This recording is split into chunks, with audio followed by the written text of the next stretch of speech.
Good morning, good day, ladies and gentlemen. This is the end of the year, episode 50, Healing Gift of Love. I'm Paul Hinton in Key West. I'm looking to move, and I think I found a place. We'll get up and look at it today and get 10 miles up out of Key West and be away from all the noise and be near the water and be able to walk half a mile to the beach. Just beyond the Naval Air Station in Boca Chica. Wow. I have an SUV set aside for me, and my friend who may join me will bring their SUV down from New York City or Long Island, have them shipped, both of them. Then we can go out maybe once a week and cut everything down, the wildness. And I'll work on the show and my artwork and writing, my memoirs, tentatively titled PURR Perfect. About my life with my teacher and thereafter.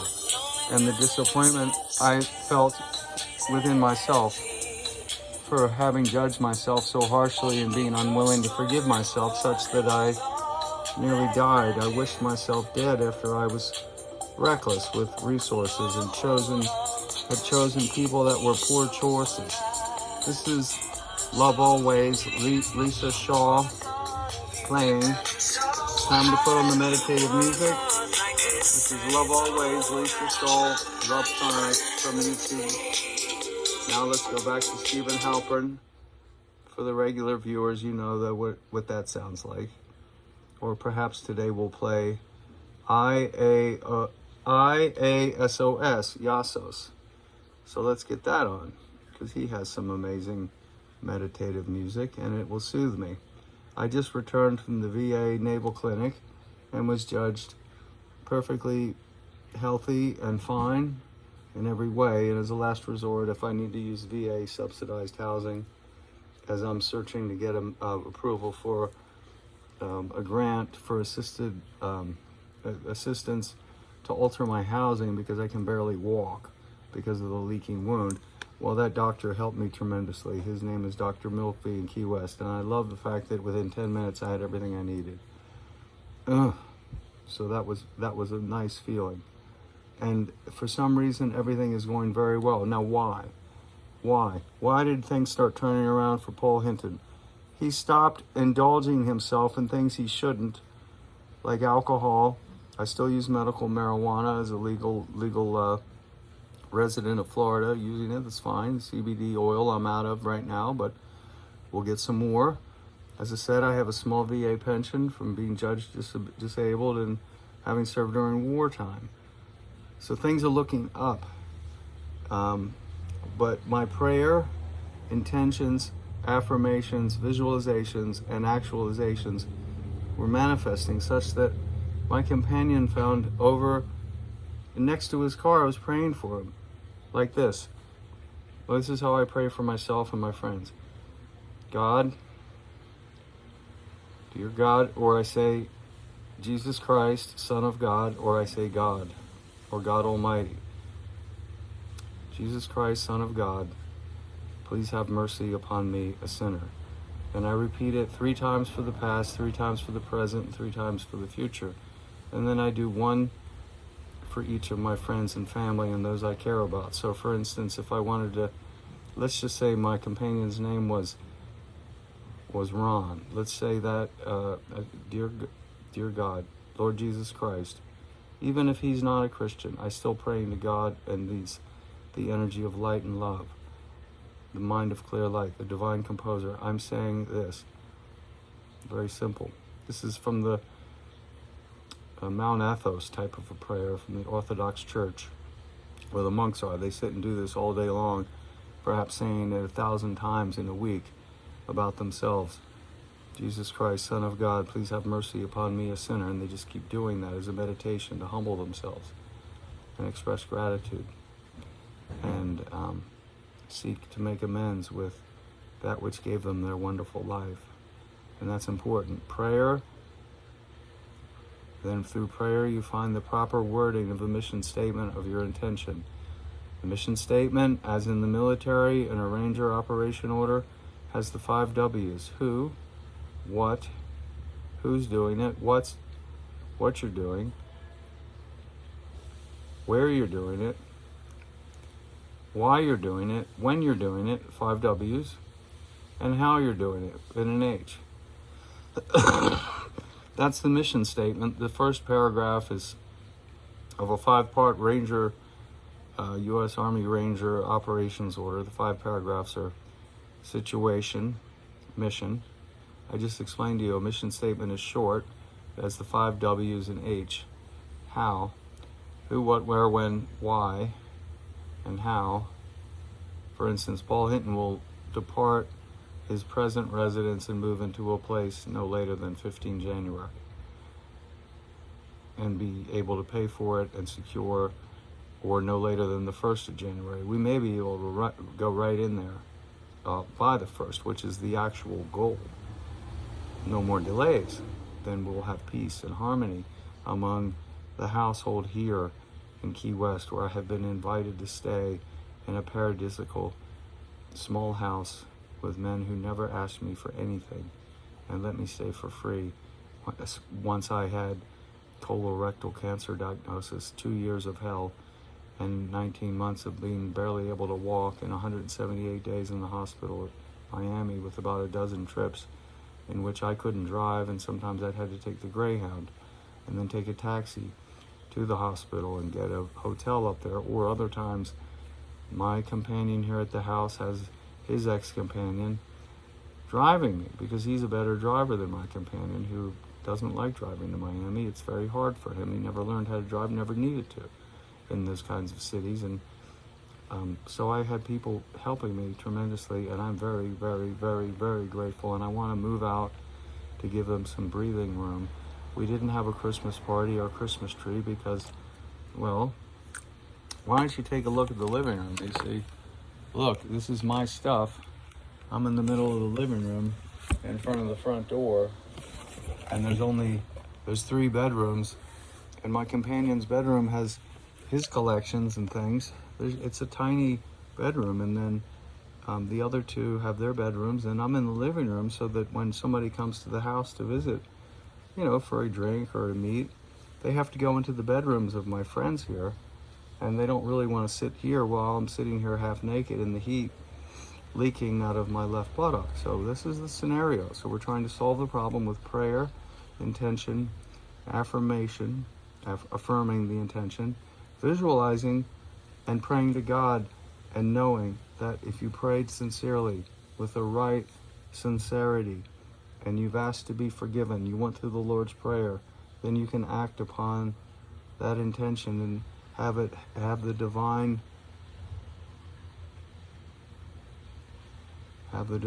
helpers, the angels, the men and women upstairs, the light beings. Call them what you wish. Michael, archangels, Michael, Raphael, Uriel, Gabriel, for the 4 elements, the 4 directions. Michael, Gabriel, Uriel, Raphael.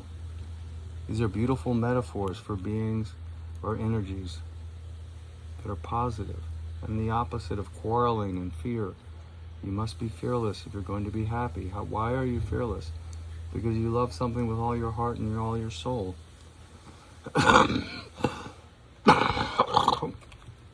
And in service to that person or goal or group or worthy endeavor, perfect love casts out all fear.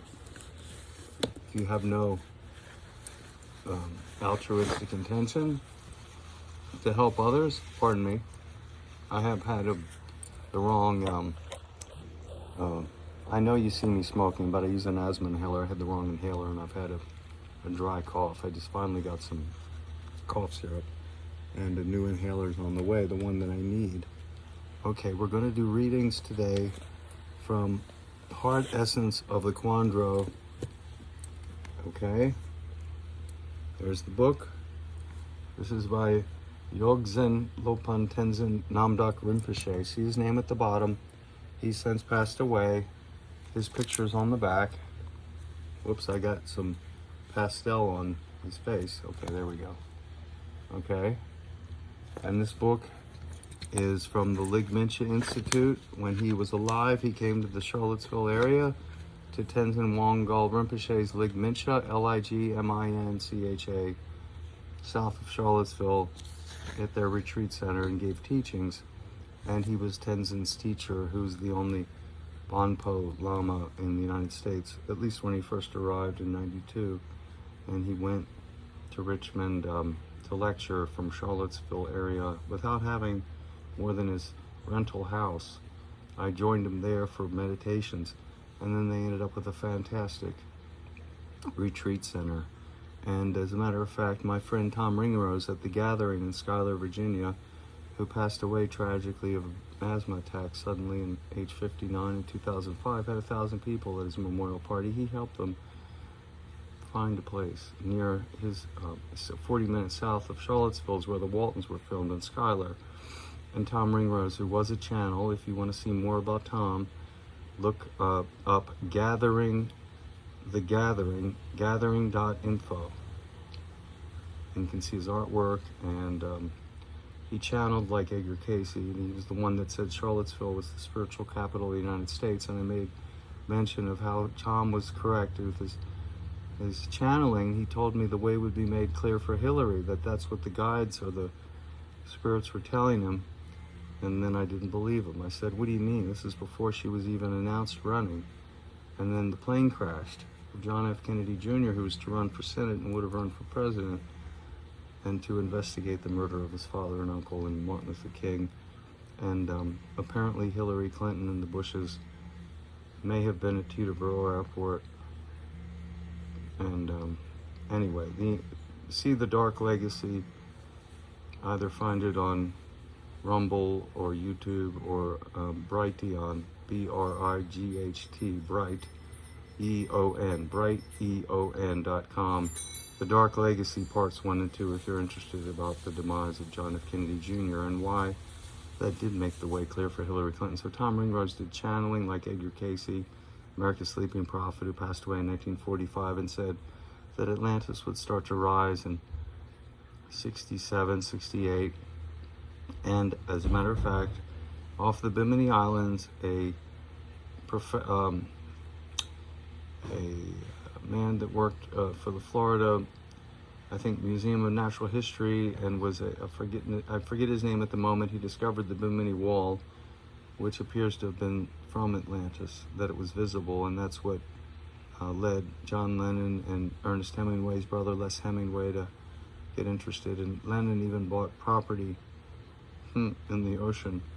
I think it was sold by Les Hemingway, Ernest Hemingway's brother, and Ernest Hemingway spent a lot of time up there. But actually, Ernest Hemingway was also not just a writer, but a spy interfacing with Fidel Castro, delivering secret messages. And upon his suicide, or maybe it was a murder, his special safe at his house in Havana had documents that were national security issues, and the President Kennedy had to have his wife go and meet Fidel Castro to get those documents, which pertain to the search for the ruins of Atlantis. And apparently west of Cuba, there's a whole underground city that a Russian woman, Paulina Zalitsky, discovered, and then she was attacked after 1999, publicizing it, and we haven't heard much about it. This was introduced to me through the excellent YouTube show Dark Journalist, and I highly recommend it. Daniel List does it with his sidekick Olivia, who never appears on screen, and he does it once a week, usually on Friday for 3 hours, and he has Catherine Austin Fitz and Joseph Farrell and others. Dark Journalist. I've also recommended Damien Echols, ECHOLS, if you're interested in the idea of changing yourself, prayer, intention, affirmation, visualization, actualization, in conjunction with working with white magic and creating and manifesting things. Damien Echols has about 50,000 views. Dark Journalist is over, I think, 125,000 views. He's done really well. I first started watching the show 3 years ago. I think he was only at 70-some thousand. If you're interested in cryptocurrency, my recommendation is Elio Trades Crypto, ELLIO Trades Crypto. Everything he's recommended pretty much has soared like a rocket, and unfortunately It took me a long time to learn how to get in and out of those accounts, and I still have one Gate.io account that's kind of frozen because my phone was stolen by an Uber driver. Now I have the phone and the phone number back, but I'm having trouble getting Google Authenticator to verify my ID so I can access thousands of dollars. And then, of course, my friends that don't know what I'm doing, they think I'm an idiot that's playing a Ponzi scheme. They can't. Well, no, it's actually very complicated, some of that stuff. But the ones to invest in, like right now, consider Monkey Ball, token for the video game with an NFT, or UFO, or Star Atlas, or some of these games where you buy a starship. But watch Elio Trades, ELLIO Trades Crypto on YouTube if you're curious about investing in crypto. And the big opportunity, despite the fact that we may have a 20% correction in the S&P no later than next summer, probably in the spring, as a result of the easing of the interest rates are going to go back up. So the easing of the money supply is going to be reversed, and it will probably cause the S&P to go down. But however, the video games that are played to earn money, kids all over the world love those, and no matter where the economy goes, they'll grow in value. And the most interesting games I've found so far that represent something that hasn't rose like a rocket yet were Monkey Ball, MBS Coin, and UFO. And then there's something called Rubik. I'm following RBC and ZK Rollups. You couldn't follow Elio to find out about that. Now we're almost at 17 minutes. We're going to the preliminary comments, page 33. This book, The Hard Essence of the Quandro, Experiential Instructions on Bonpo Great Perfection, Heritage Publishers in India, New Delhi, and it's a beautiful cover. Look at this cover. It's the Lama or the yogi achieving the rainbow body, like we imagine Obi-Wan Kenobi did, or Jesus Christ. So the book was reprinted in 2014. It was first published in 2012 by Heritage Publishers and printed in India. And I'm going to page 32. And the cycle of essential Dzogchen instructions, Great Perfection instructions. The origin of suffering and the way to purify it. I want to tell you the purpose of listening to the teachings. You have to think. Human life is very rare. First of all, we humans must think about our common situation. We are all bound in cyclic existence, or samsara.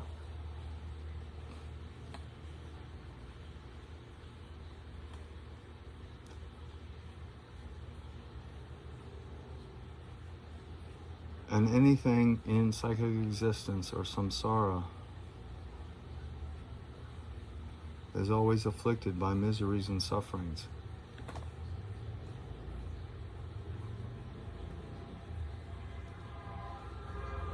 Okay, this is Angels of Comfort, Yasos.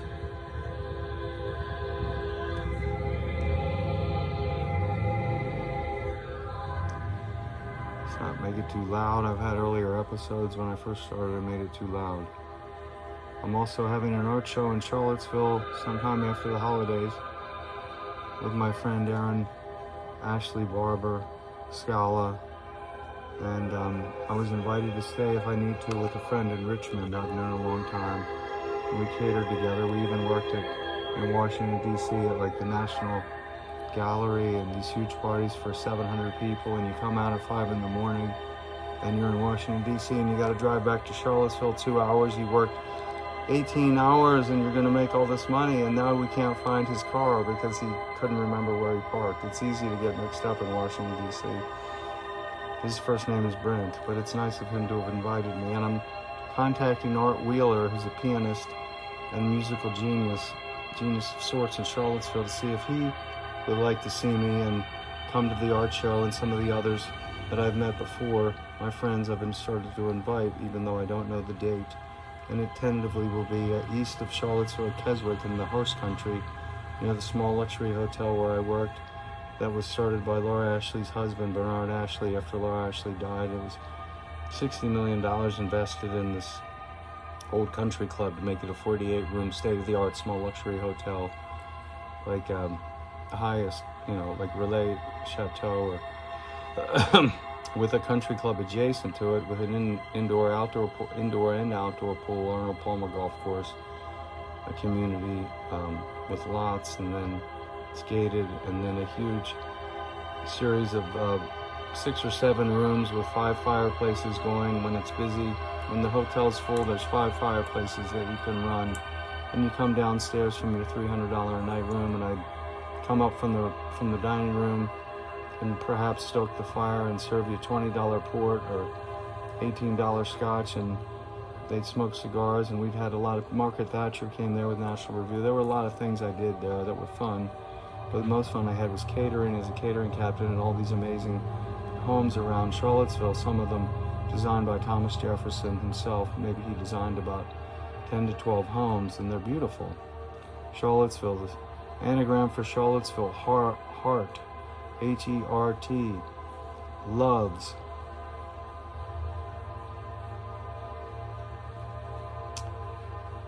Heart,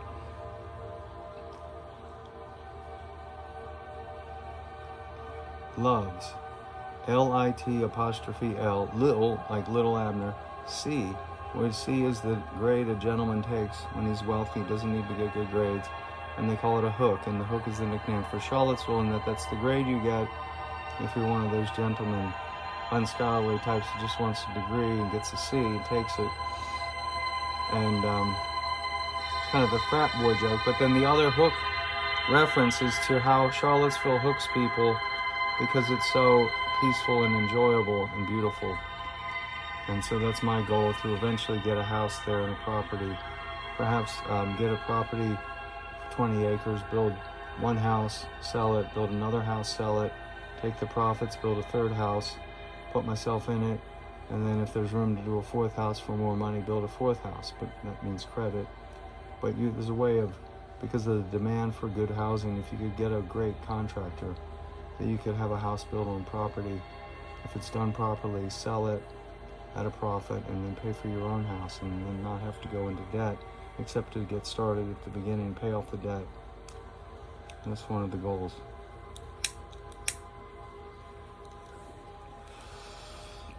I want to tell you the purpose of listening to the teachings.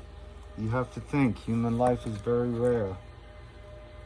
First of all, we humans must think about our common situation. We are all bound in samsara, and anything in samsara, cyclic existence, what do you think, is afflicted by miseries and sufferings. Most of the time we don't think about this. We don't realize what the sufferings and miseries of our own present time are, although we can all fear our own sufferings. Even animals can feel good or bad and have a hard time. We never think it is possible to purify these problems. That is something which we humans in particular have to think about. Suffering is not the nature, it can be purified. How can suffering be purified? Again, this is from the teachings by Yongzen Lopen Tenzin Namdak Rinpoche, and he's discussing the male and female lineages and so forth, but these are the preliminary comments before we get to the lineages. He's talking about suffering, and it can be purified. How so? A normal person cannot fathom this, as they have no experience. You may suppose you should do this or that, judge things as good or bad, or have some opinion about what to do, but in fact you cannot handle the situation. If you want to know how to release your suffering, you have to follow the Dharma, the teachings of the Buddha. The Buddha didn't just order people to do things, of course not. He actually practiced, purified his own sufferings and achieved the final goal.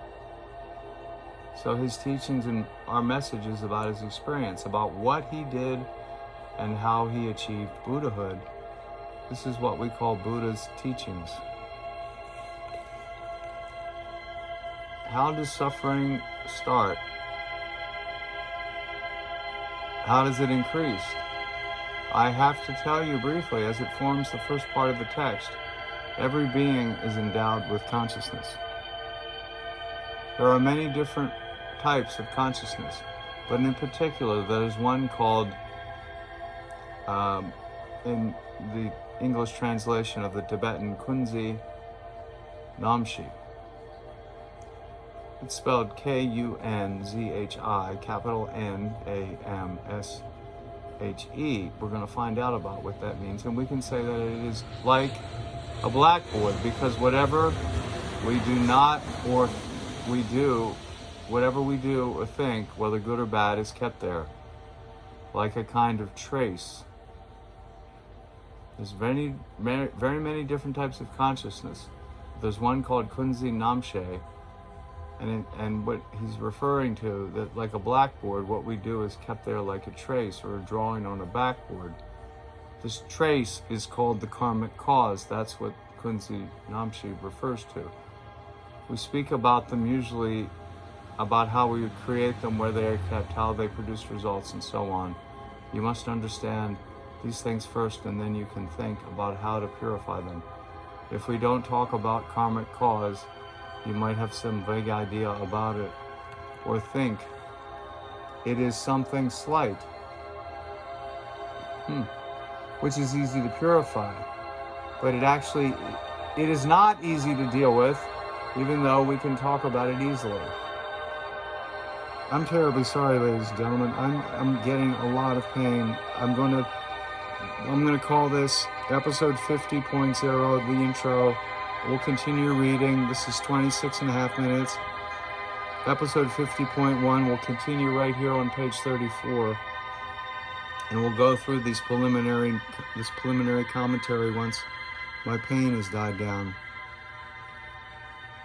May you all have the happiest New Year ever, and be as happy as I am. This is the Year of the Tiger, 22 Skidoo. May God bless you, all Christians, Muslims, and Jews, and for the Buddhists and the others, may you find the great perfection, the primordial purity, remembering that primordial purity that spontaneously presences, that's always there. Do not reach out to this world and try to hold on to it, grab it. It's ever changing. It will cause you suffering to do so. Put your faith in God, in the Dharma, in doing good for its own sake, and you will be happy. That's the true notion of the pursuit of happiness, which comes from Cotton Mather's work, Summum Bonum, in Latin, that Benjamin Franklin credited as the greatest influence on his life. Increase, his father, and Cotton Mather wrote and worked to create Renaissance conditions in Boston, contrary to this witchcraft trial hysteria bullshit that's used to discredit the Puritans. Cotton Mather said the only way to become happy, truly happy, is to not seek power, money, and sex first and foremost.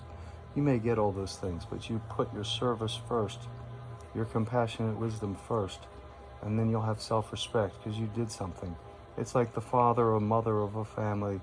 If you're too power-oriented and you enjoy having the power over your children or over your company or over your platoon in the army more than you enjoy doing what's right, you will become a tyrant. Let's not do that.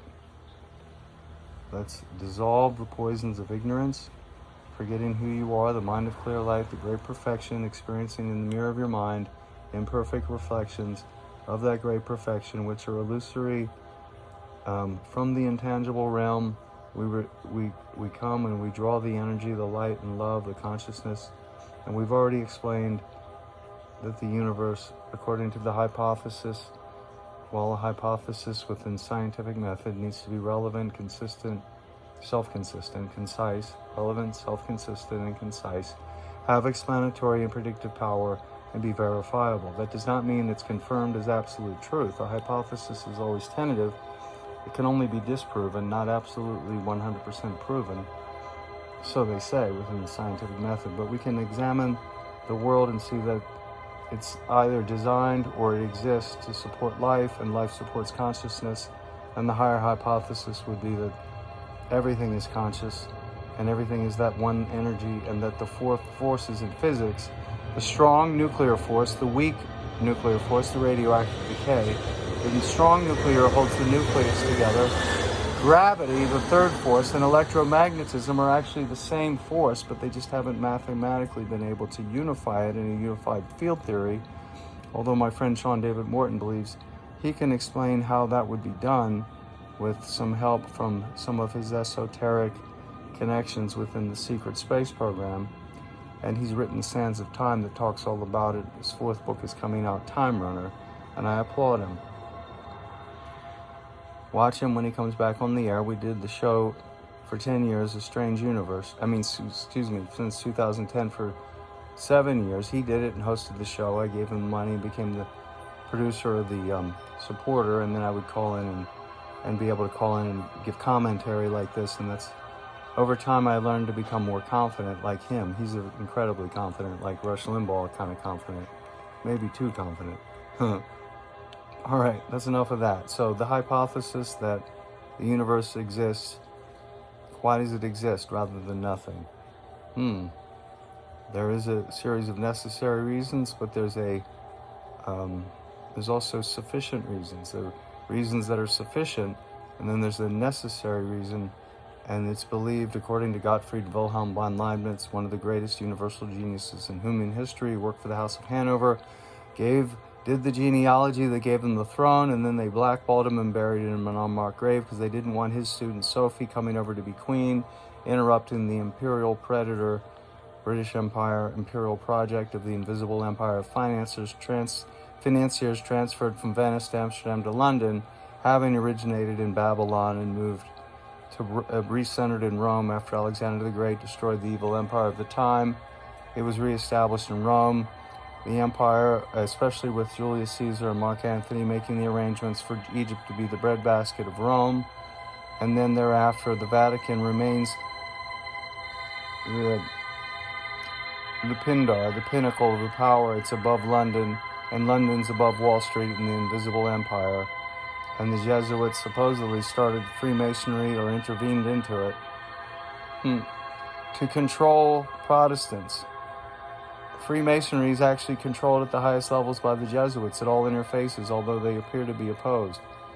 We can look into that later. See the book by Tupper Saussy, Tupper, Tupper Saussy, Rulers of Evil, for more on that. So I believe the universe exists, and the necessary and sufficient reason is God Almighty, the mind of clear light, the great perfection. God bless you. Happy New Year. Go get 'em, Tigers, in the year of the Tiger.